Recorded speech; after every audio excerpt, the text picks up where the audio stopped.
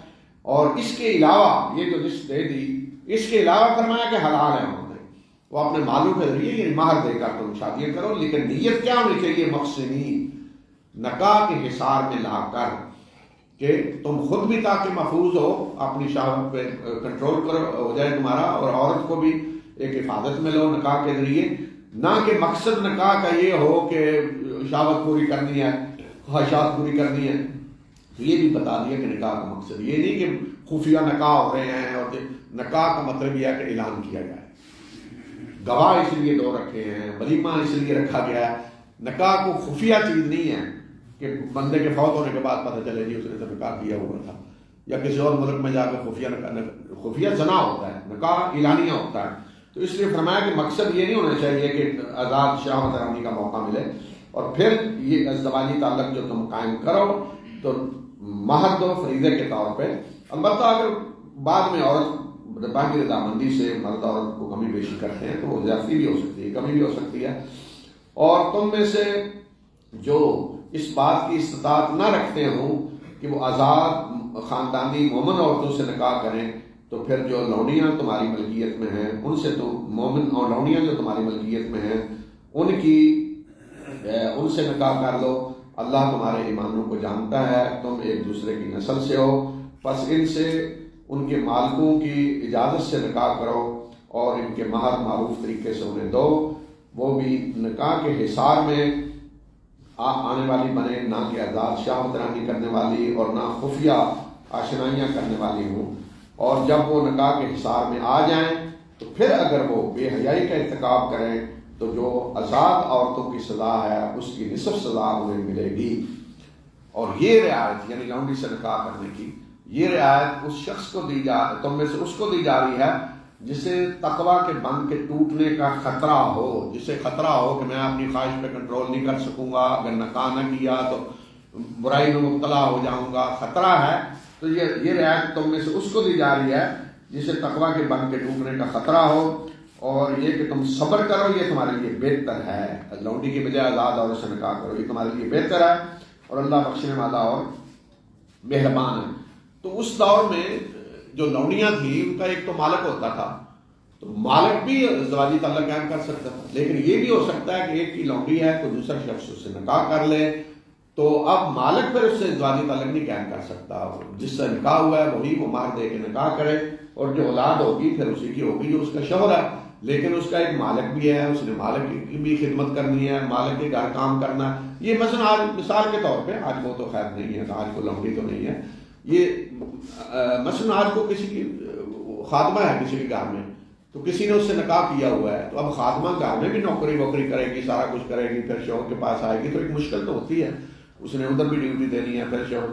تو اسی طرح فرمایا کہ وہ لونڈیاں جو ہیں وہ مالک بھی ہے ان کا، ان کی بھی خدمت کرنی ہے، لیکن یہ اجازت جو دی جا رہی ہے لونڈیوں سے نکاح کی، یہ اس شخص کے لیے کہ جسے ڈر ہو کہ اگر وہ نکاح نہیں کرے گا بے حیائی میں مبتلا ہو جائے گا، اور بہتر یہ ہے کہ آزاد عورتوں سے نکاح کرو۔ اللہ چاہتا ہے کہ پہلے جو لوگ گزرے ہیں ان کے طریقے تمہارے سامنے واضح کرے اور ان کے راستے کی طرف تمہاری رہنمائی کرے۔ اللہ تم پہ نظر عنایت کرنا چاہتا ہے، اور اللہ جاننے والا اور دانا ہے، اور اللہ چاہتا ہے کہ تم پہ نظر عنایت کرے، تمہاری توبہ قبول کرے، اور جو لوگ خواہشات کی پیروی کرنے والے ہیں وہ چاہتے ہیں کہ تم سیدھے راستے سے بہت زیادہ ہٹ جاؤ۔ جو خواہشات نفس کی پیروی کرنے والے، شہوات کے راستے پہ چلنے والے، وہ چاہتے ہیں غلط راستوں پہ تم جاؤ، تمہیں بالکل سیدھے راستے سے ہٹا کے دور لے جائیں۔ اللہ چاہتا ہے کہ وہ تم پہ تخفیف کرے، آسانیاں پیدا کرے، تمہارے لیے آسان احکام دے، اور انسان کمزور پیدا کیا گیا ہے، بنیادی طور پہ فطرتاً انسان کمزور ہے، تو اس لیے اللہ تعالیٰ نے جو احکام دیے ہیں ان میں نرمی کی ہے، کیونکہ اللہ فطرت کو جانتا ہے، اسی نے انسان کو پیدا کیا ہے، تو اللہ کی شریعت، اللہ کے قوانین انسانی فطرت کے مطابق۔ واخر دعوانا الحمدللہ رب العالمین. تو کل انشاءاللہ پہلی نشست جمعے کے بعد ہوگی 4:15 بجے اور